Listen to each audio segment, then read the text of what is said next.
El Cavatà serà el 4, 5 i 6 d'octubre, però el tret de sortida, la nit dels Magnums, el dia 27 i 27, i aquest any enguany se celebra a Pol·loniu, un format que ja està consolidat, podríem dir, és el quart o el 5è any, i un format que està tenint molt d'èxit i que convido a tothom a qui no hi hagi pogut assistir, que ho faci, perquè és una oportunitat de conèixer el producte, així en petit format, parlar amb els elaboradors d'una manera tranquil·la i reposada, i aquí cal agrair la tasca que fa la confraria per tal de tirar endavant aquest esdeveniment.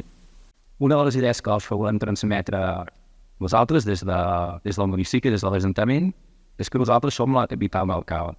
Som la capital del cava, però no només en cava, sinó que també volem reivindicar la capitalitat dels escamosos. I en el marc d'aquesta reivindicació és cert que vam començar unes negociacions, unes converses amb els altres actors que tradicionalment ja havien participat en el Cavatàs. En general estem parlant de costinats, de clàssics, culta del riu Anoia. Unes converses que creiem que acabaran donant bon fruit, potser aquest any no serà visible, però és un camí ja que és encaminat i que s'ha de començar a descruixar des de bon inici. Esperem que aquestes converses als propers anys donin els fruits necessaris i puguem tenir un Cavatàs molt més participatiu. Nosaltres per municipi ens darem a tots, les caves, els propietats, a totes les empreses que hi hagin aquí a Sant Sadurní. Nosaltres treballarem per tots amb el benentès que tothom ha de ser benvingut.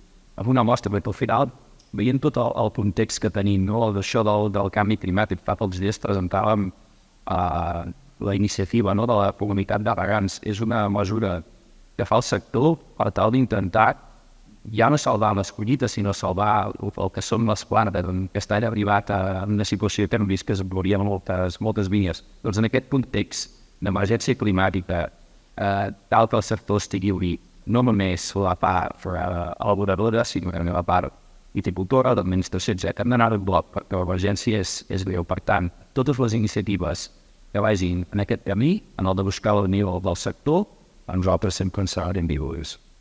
Una de les novetats que també fa temps que portem treballant, vull que sabeu, quan arriba el Cavatàs, acostuma a coincidir amb dates la celebració dels Premis Vinari. La celebració dels Premis Vinari és la gala, diguem, per excel·lència del món vitivinícola aquí a Catalunya. I és una gala que a vegades ens trepitjava una mica els dies, coincidia amb l'inici del Cavatàs amb la celebració de la gala. Aleshores, fruit d'aquesta coincidència vam arribar a la conclusió que la millor manera d'afrontar-ho era entendre'ns amb els senyors del binari, i així ho vam començar a fer. I fruit d'aquesta entesa, avui podrem presentar el que serà possiblement una de les novetats d'aquest any al Cavatàs, que és la col·laboració de l'Ajuntament a la gala dels Premis Vinari. Existirà el Premi al millor escumós de Catalunya, portarà el nom del Premi Sant Sadurní d'Anoia. També, com cada any va sent tradicional, el Cavatàs també tindrà la presència dels pobles agermanats, en aquest cas de Segama i Caneca de Beal, uns agermanaments que els últims anys han deixat de ser un tema merament protopolari o sentimental, sinó que s'està convertint en una font de promoció del producte. Ja l'any passat ens vam desplaçar a l'Estella, Itàlia, es va celebrar un tas de caves. A Canyete també aquest any hem muntat un tas de caves a la sèrie del Fabro, i estigament fa anys que s'està celebrant el Cava Fest, i intentem portar el nostre producte estrella a tot arreu on sigui possible. També properament es presentarà la cursa del cava, l'Ilotracte, una cursa del cava que és la Capera, la de Vilafranca de Sant Sadurní, amb un recorregut que ja explicarem en el seu moment, però aquí també cal agrair de nou l'esforç que es fa per tal que això sigui possible.